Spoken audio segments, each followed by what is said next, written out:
আমরা অনেক রক্তের বিনিময়ে যখন আমাদের শিক্ষার্থীদের উপরে হামলা দেখলাম, তাদেরকে নির্বিচারে হত্যা করা দেখলাম, এই দেশের মানুষ জেগে উঠেছেন। তবে নূরের মার খাওয়ার ধারাবাহিকতা চলছেই, এমনকি অভ্যুত্থানের পরেও নূরের উপরে হামলা থেমে থাকছে না।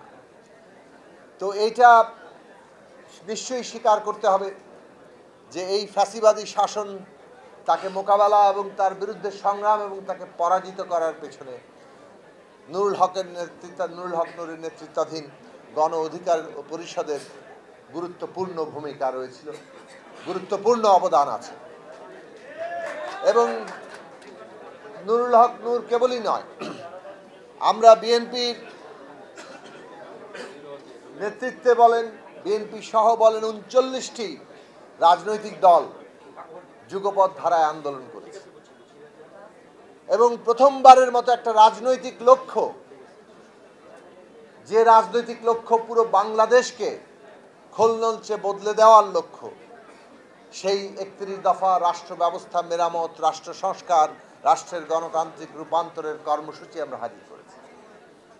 এটা বাংলাদেশের আগের ইতিহাসের সাথে তুলনীয় নয়।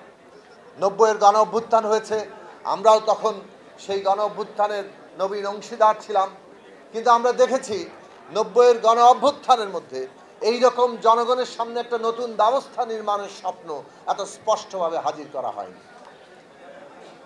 আজকে এটা আমাদের সকলেরই মনে রাখা দরকার যে এই যে আমরা ৩১ দফা একটা কর্মসূচি হাজির করেছিলাম, রাষ্ট্র ব্যবস্থা বদলের স্বপ্নটা তৈরি করেছিলাম, আমাদের ছাত্র সমাজ তারা কিন্তু এটা গ্রহণ করেছে বলেই ৩ তারিখে নতুন রাজনৈতিক বন্দোবস্তের আওয়াজটা উঠেছিল।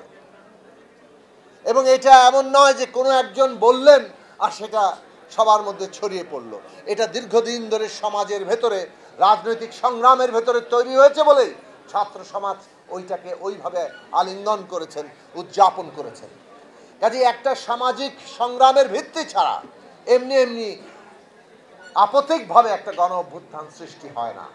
রাজনৈতিক সংগ্রামের ধারায় ছাত্রদের অগ্রণী ভূমিকা ওই অগ্নিস্ফুলিঙ্গের কাজ করেছে, যেটা রাজনৈতিক সংগ্রামে তৈরি করা বারুদকে দাবানলে পরিণত করেছে।